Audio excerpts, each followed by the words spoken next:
natin tungkol kay Erap. Sabi ko, sir, subukan natin bukas ng umaga. So, kanina umaga, nagpunta kami doon sa City Hall, kinausap ko ang sekretary.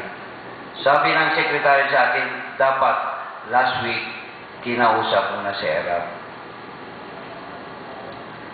Alam ninyo, si Erap, sa katulad ganito, pinagbibigyan niya ng importansya. Kaya nga, this 99.9 FM radio, this is now for the first time the radio will bring closer to the people.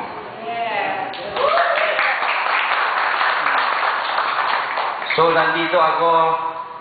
Actually, this is for the first time around na nagkaroon, na-create ang Manila Muslim Consultative Council in the Philippines nung naging president nung naging mayor si Erap dito sa Maynila. Ngayon, inipon ko lahat ang tribal groups dito sa Maynila. Kung may problema ang kapatid natin Maranao, mayroon tayong Maranao leader. Sa Tausug Group, mayroon tayong representative from Tausug Group as well as iranon lahat ng tribal. Kasi mayroon tayo dito 21 tribals representative in the Philippines. So ngayon, ito lang masasabi ko, I will bring this to the attention of the Muslim embassies na ngayon ito lang ang radio na binigyan na importansya ang mga kapatid natin Muslim. So, with this, I will bring this to the attention of our brother Muslim embassy here in the Philippines, kung anong maitulong nila para gumanda itong pag-broadcast natin.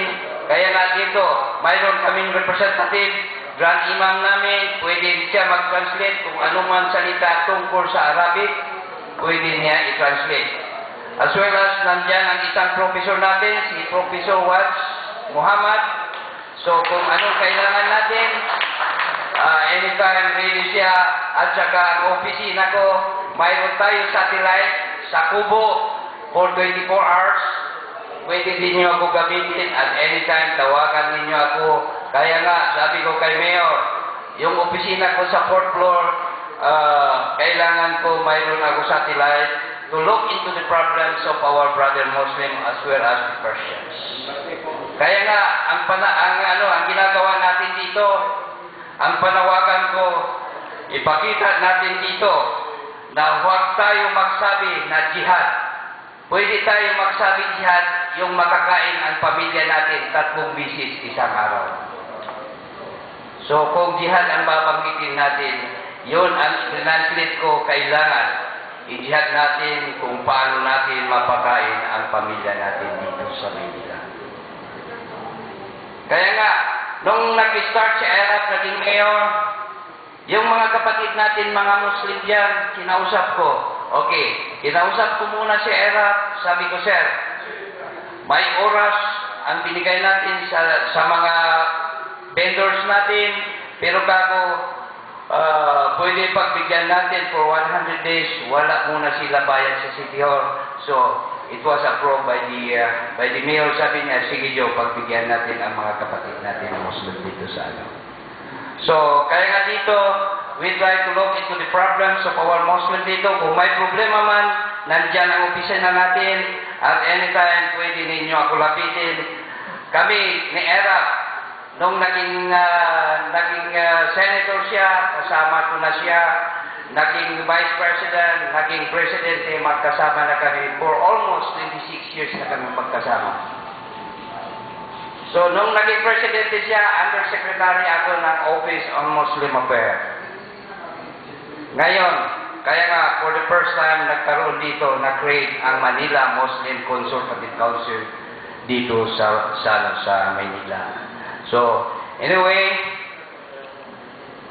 naniniwala ako dito sa 99.9. This is the only radio will bring closer to the people. Sana, Mr. Jojo, nandito kami kung anuman maitulong namin ang opisina ko open for 24 hours.